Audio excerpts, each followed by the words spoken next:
Virginia sign. Yes, that's true. The Welcome to Virginia Welcome Center. They think of themselves as, they think of us as Nova, and the rest of them as Rova, the rest of Virginia. And the two sometimes have difficulty meeting. While we being Democrats, realized a number of victories in the legislative arena, those came about primarily in Northern Virginia. But the history will show the blue is seeping down that. You're going to hear a lot about Virginia and its history because we're coming up on a red letter year, you might say. 2019 will be a celebration of our 1619 year.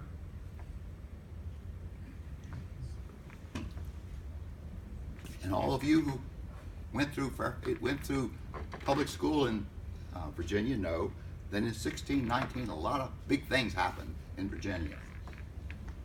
We had the first legislative body meet, a representative body meet, making the Virginia General Assembly the longest continuous representative body in this hemisphere. But what you have to know about people who call for a return to the good old days was it wasn't not very representative. It was a person sent from each plantation, about 24 plantations in Virginia, to make the laws to govern everybody there. And as everybody there, you will know, came the women. Because Virginia was an economic investment as a colony for the purpose of making money. But the realization was if you got to keep this thing going, you got to get some women over here. And so it was the women that were brought in 1619, and in addition, enslaved people were brought to America.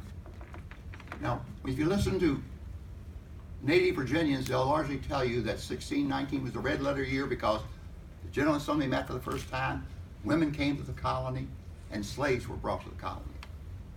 Ladies and gentlemen, let me assure you, there was no one waiting on a wharf someplace in Africa with their suitcases packed, wanting to come to America as a slave. That was not how it happened. We're talking about enslaved people, people who without their own permission, people without any request, being brought to America for the purposes of labor. And so set in motion what was to be the critical part of Virginia's history for so long. And you're saying, my gosh, man, we're going to lobby in Richmond in 2018, and you're talking about slaves, enslaved people coming in 1619. The underlying views of how people are dealt with continue in Richmond, and we need to be aware of those. If you look at the population of slaves by state in 1830 to 1860, you see that the third column in is Virginia, and the third column in represents an increase in slaves in Virginia. But after 1808, an act of Congress stopped the slave trade. So if the slave trade stopped, how did Virginia increase its number of slaves? And how did the number of slaves in America continue to increase? And the answer to that was that Virginia became a major slave trading state. Slaves after 1808 came not from Africa, but they came largely from Virginia. The main economic force in Virginia after 1830 was the buying and selling of slaves, primarily the selling of slaves, because Virginia by that time had depleted its soil with tobacco crops. It no longer had the need for slaves because its ground was no longer producing tobacco as it wanted. And as a consequence, we engaged ourselves in the business of selling slaves into the deep south. So if you go down 95 through Richmond and you look off to the left, you'll see Main Street Station, the railroad station, but right next to that area was the slave trading center of the South. A number of slave traders had slave jails there where they would go about the countryside buying up slaves from plantations that no longer need them, or who bred them, and selling them then into buyers from New Orleans primarily, and they would take them down to Manchester, put them on a ship, and send them down to New Orleans to work in the cotton industry. So when we got to the point of asking the question, how are we going to deal with the issue of slavery, it was a much greater economic issue than sometimes is acknowledged. The notion now that the Civil War was about states' rights, hear that argument all the time. It's right. About states' rights to sell and buy and sell slaves. That's what the states saw, is the right to buy and sell slaves. We are fighting for independence, that our great and necessary domestic institution of slavery shall be preserved. My God. That's an 1864 quote. Now, how is it that we went from being then a state buying and selling slavery, once the Civil War was engaged and the battles ensued and treaties were then agreed upon and so on, we as a state in Virginia recognized that we had lost much of our economic base through the young men and women who were shot in the war, through the depletion of our economy, the burning down of cities and so on.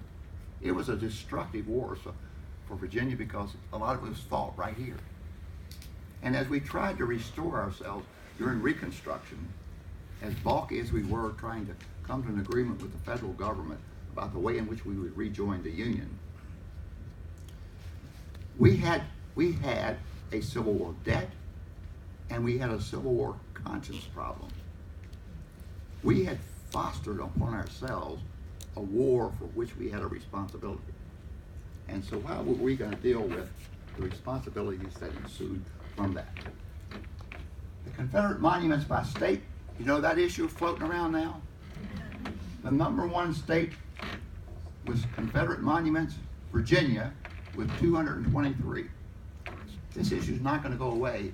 But let me remind you now that we're talking about now, monuments were not erected at the end of the war. The monuments were erected in a period of around the 1900s to 1920. See where that top, you don't have to look at the numbers specifically, but just look at the chart, that chart.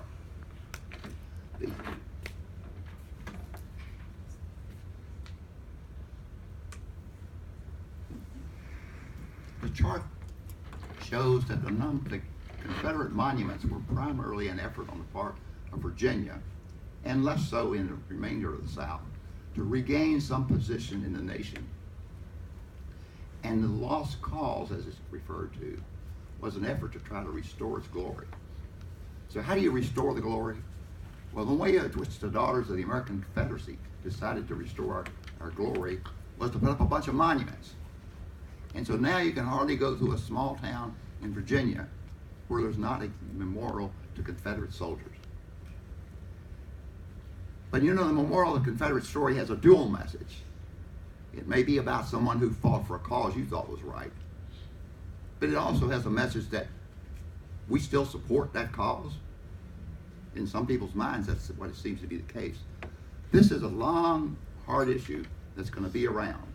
And what we have to recognize when we head down south and we go across the Rappahannock River and we're in good old Virginia, we're going to encounter folks who still believe in this context. And this chart goes on to show you that the next big round of Confederate monuments were put up in the 1960s in the Civil Rights era. The response to the Civil Rights era, that you see the monuments go up. But that's a hangover from the past.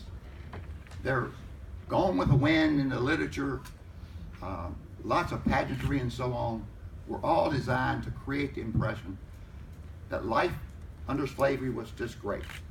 Gave people a free trip to America and all the glory that's America and so on, and somehow trying to make justification for it. So when you get to Richmond, you're going to be among some people who still have grown up in a context where you're going to think like that. And how do we deal with it? But where are we in Virginia? Right now, we are the 8th richest state in the Union. Our median household income is over $66,000. In population, we're the 12th largest.